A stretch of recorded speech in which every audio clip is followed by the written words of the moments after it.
little meat separator apparatus. I love this thing.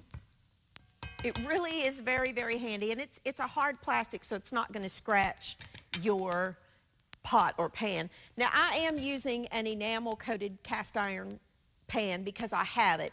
If you don't have something that'll go in straight into the oven, you will need to transfer your dish, when you get the chili made, into an oven-proof baking dish because we are going to end up in the oven. I've got one green bell pepper that I'm going to dice and put in my chili. Now, I have lean ground beef, and I did not have a lot of fat.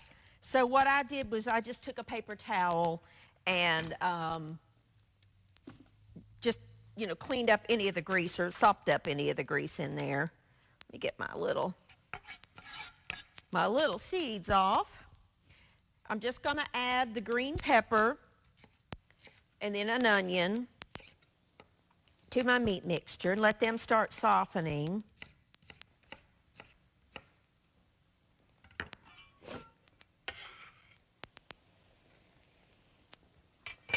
And chili is one of my favorite things. I absolutely love chili, and I make it quite often. And you could, for the basis of this, use your favorite chili recipe, whatever that would be.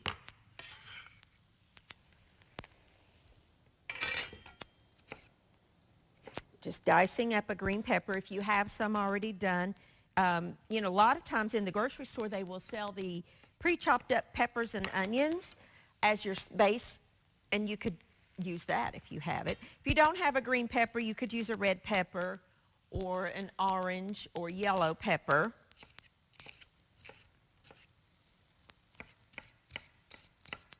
Alrighty, sharp knife. And just going to add this to it as I go. Now, I've got one onion here. Pull my trash can over a little bit. I'm going to dice up this onion and put in there into the chili and let it start softening.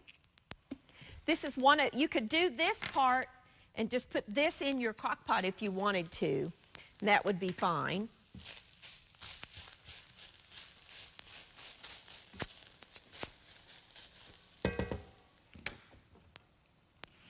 Okay, we're going to mince up an onion.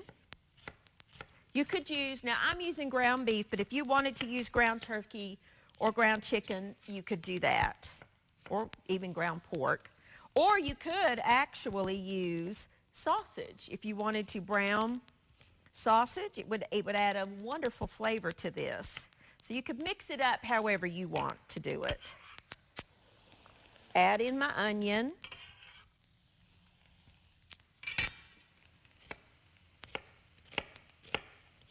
This one's not making me cry. I might have spoke too soon. But so far, so good. The basis for so many recipes, onion and peppers, so many. Most definitely onion for most soups and things. Okay. Now we're going to get this in the skillet. I'm going to stir this around. And I just want to let those onions and peppers start softening a little bit. Going to add my spices to it because, as you know, I don't like to add the spices after I've added the liquid. I'm going to add just about half a teaspoon of salt and pepper, 4 teaspoons of chili powder, and a teaspoon of ground cumin. Oh, you can smell that instantly. If you have some oregano, you could add a little bit of oregano to this dried oregano. Dried oregano is actually very common in Mexican food. There's a Mexican oregano that's really good. Very similar in flavor to regular Greek oregano, but so you could use either one that you wanted. Now I'm going to add 1 4-ounce can of diced green chilies.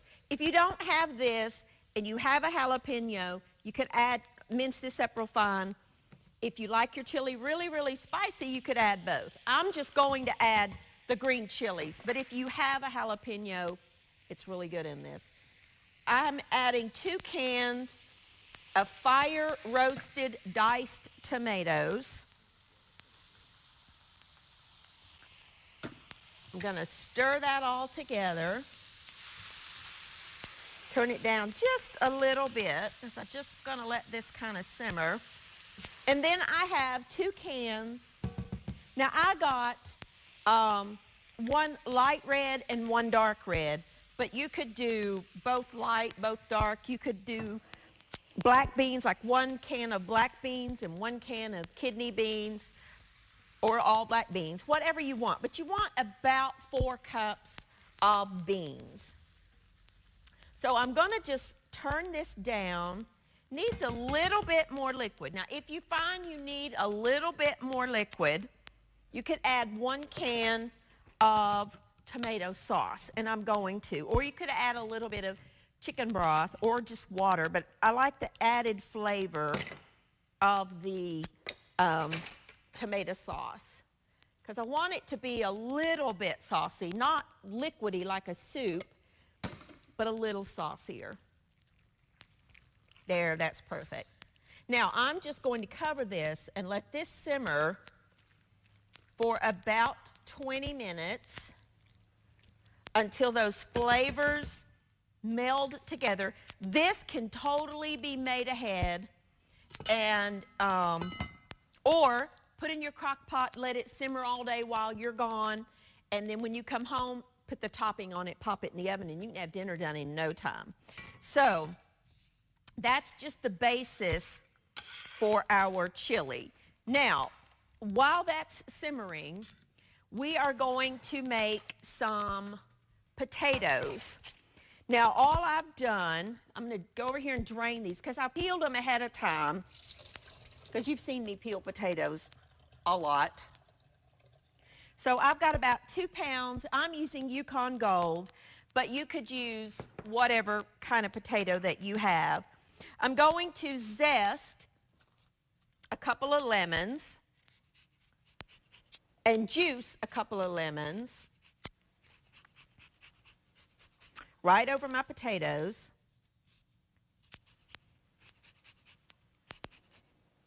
Okay, I'll just show you one. Then I'm going to add some lemon juice. I love these little lemon squeezer things. Then I'm going to add some, I'm going to do the other lemon, and I'm going to add some olive oil or canola oil, a couple of tablespoons. Mix that all together, put it on a flat baking dish, pop it in a 425-degree oven for about 30 minutes till they're nice and golden and cooked all the way through. I'm going to take a quick break, just get these in the oven.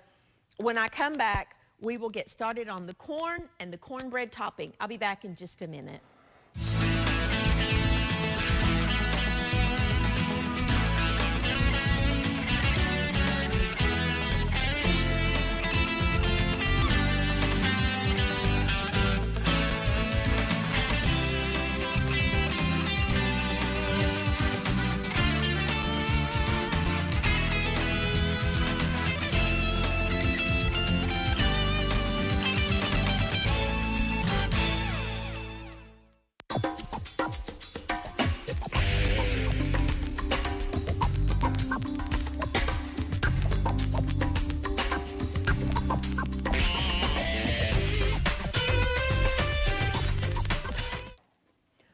Alrighty, now our potatoes are roasting in the oven, our chili is simmering, and we're going to make a quick and easy roasted corn on the cob that we're going to actually put into the oven.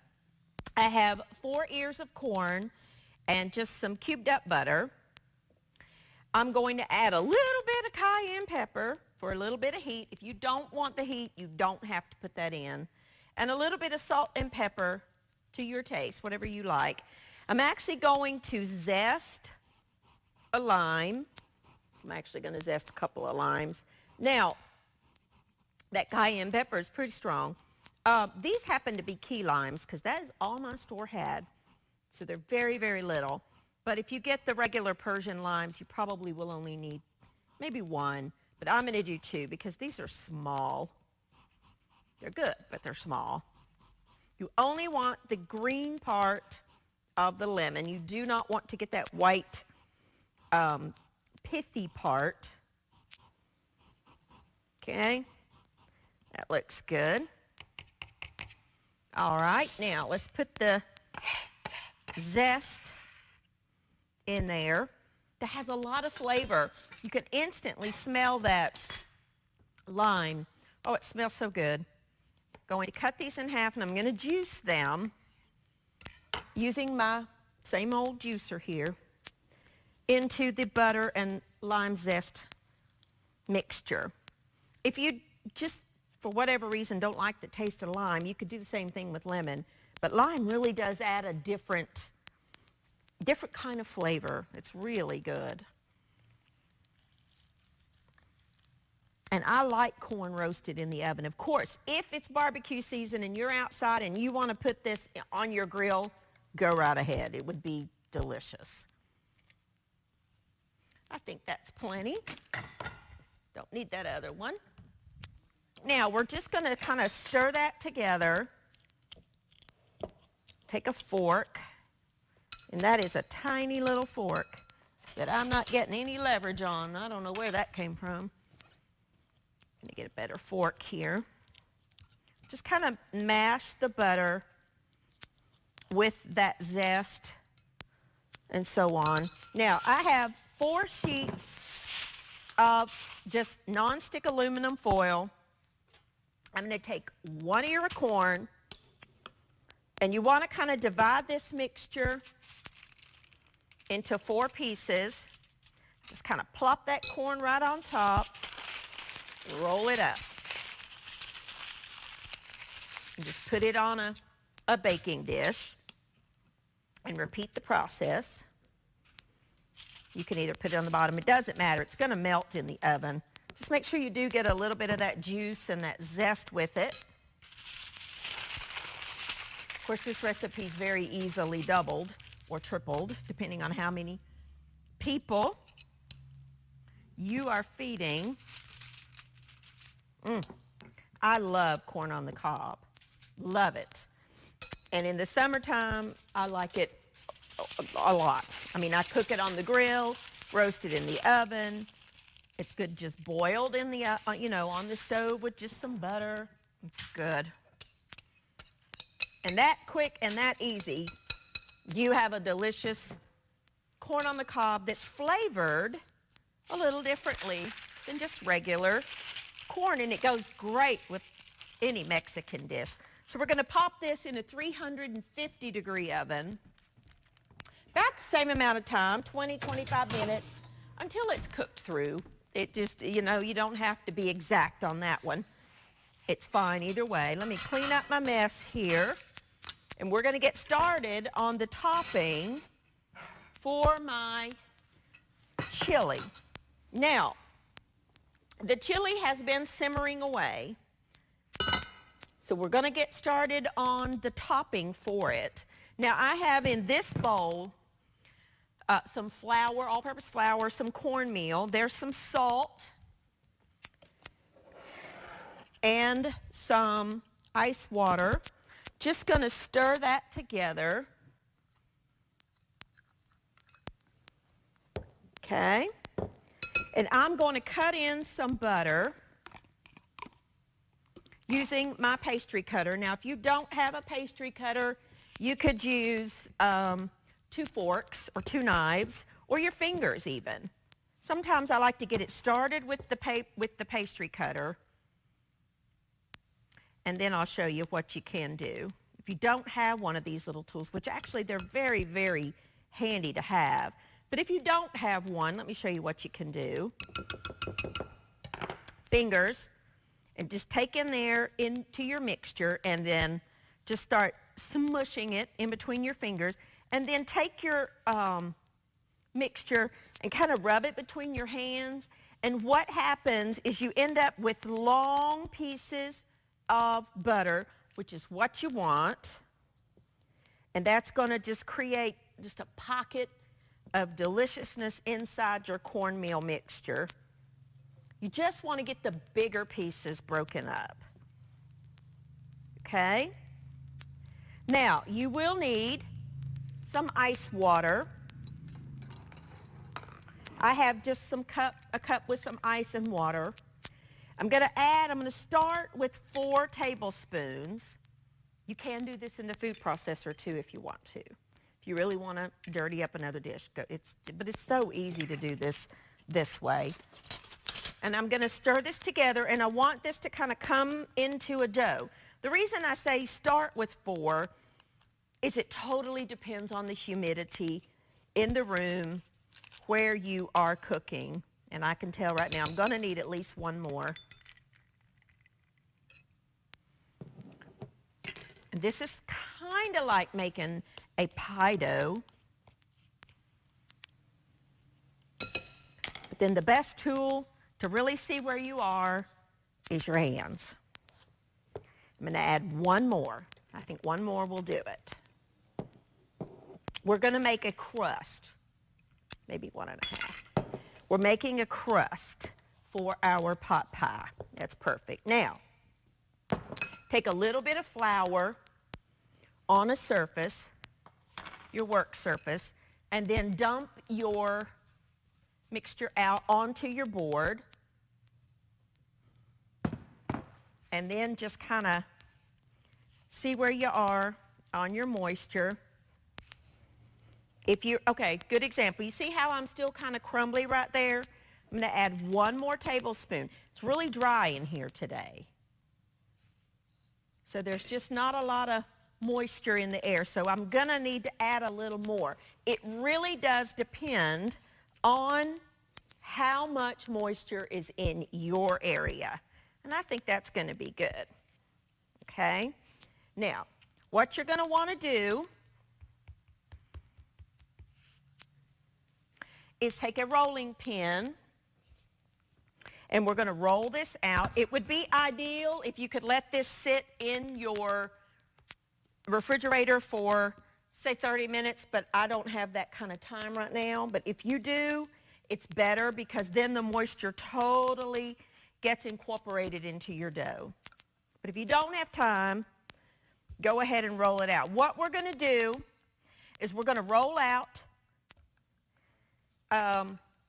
our dough. Now, this is where you get to use your own judgment.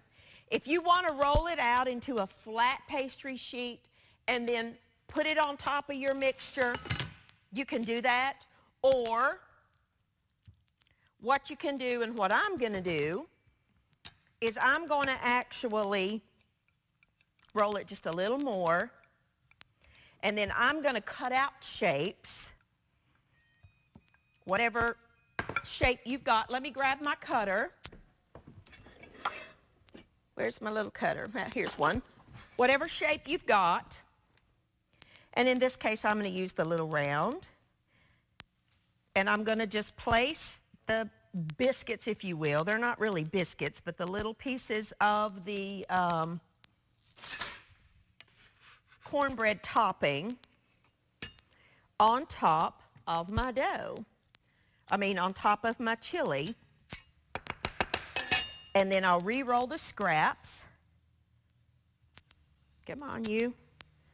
And till I get enough to cover it the way I want it. Again, you could roll it out to one big pastry. If that's what you want to do, it's fine. Up to you.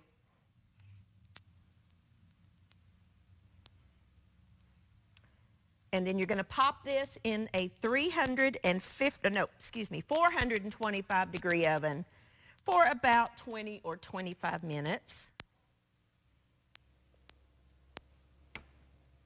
This one didn't want to stick together. So I'm going to take the scraps.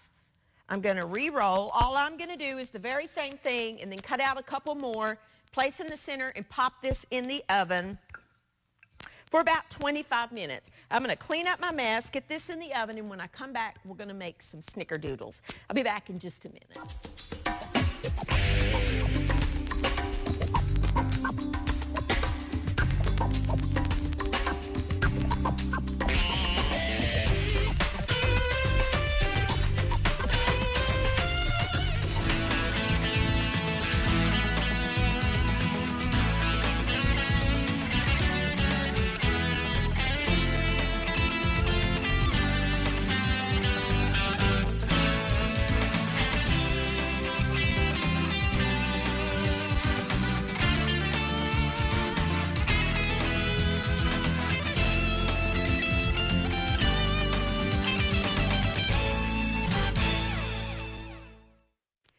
Alrighty, now our pot pie's in the oven, our potatoes are in the oven, our corn is in the oven. Let's make dessert.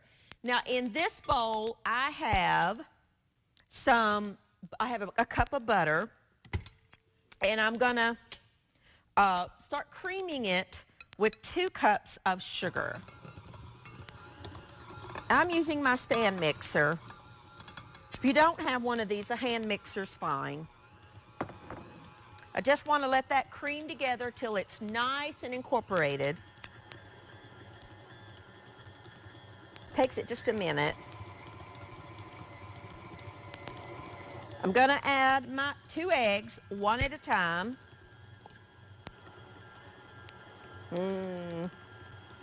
These are snickerdoodle cookies.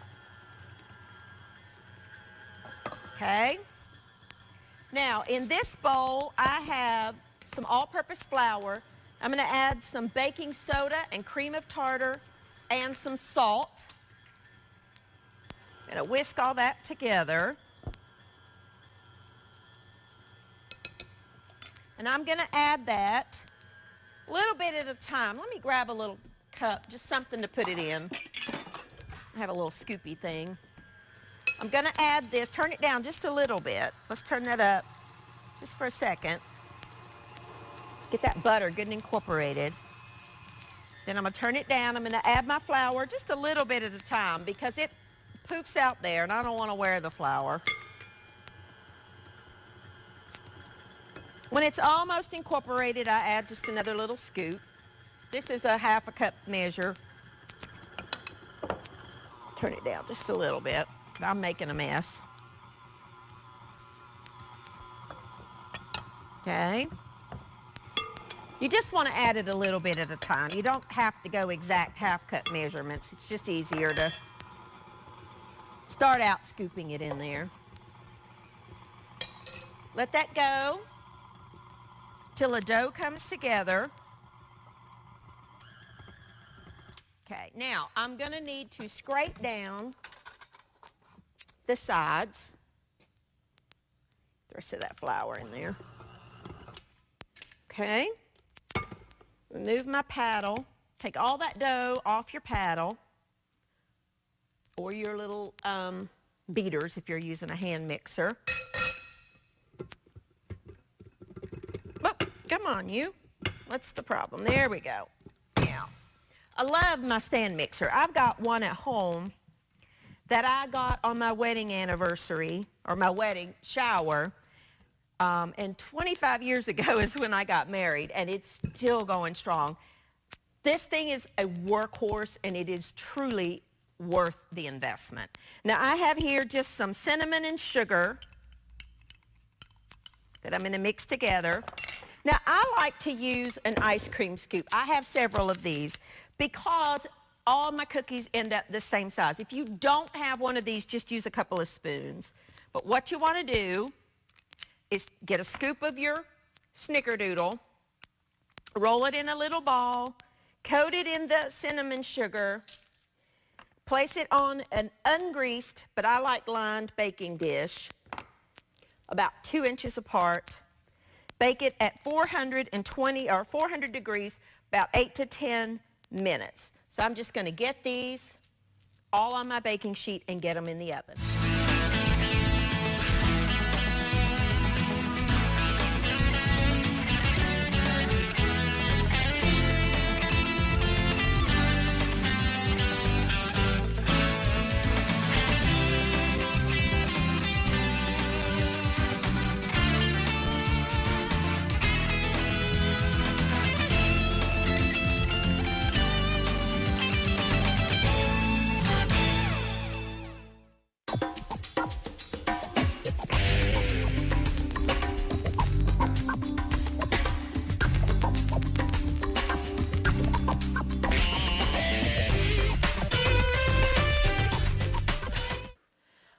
Alrighty, now everything is done. I was just taking the snickerdoodles off of the tray. I let them cool on the tray for just about a minute. Now I'm taking them off to put them on cooling racks so that they can cool completely. It's very hard to resist a warm cookie, but these are absolutely delicious. See how we had the round balls and we don't flatten them or anything, and they do it on their own. And they're all even because we used the scoop. So let me get these on there and I'll show you what everything else looks like. That recipe makes a lot of snickerdoodles. So we're just going to get these on our cooling racks. They're still very, very warm. Last one. Now, here is our final potato recipe. I just chopped up a little bit of fresh parsley and put on top. And our corn, it makes its own sauce as it bakes. Remember, we had the cayenne pepper, the butter, and the lime juice and lime zest. Pour those juices out of the foil over top because you want to serve that. Now, you could top that with some cilantro if you like cilantro, or parsley like I did, because I'm honestly not a fan of cilantro. So there's our potatoes and our corn. And here is the finished pot pie. This is a chili base, and I just made a crust out of cornmeal and flour and, you know, the accompaniments. Now, you could roll that out and place it as a sheet over top, or you could cut out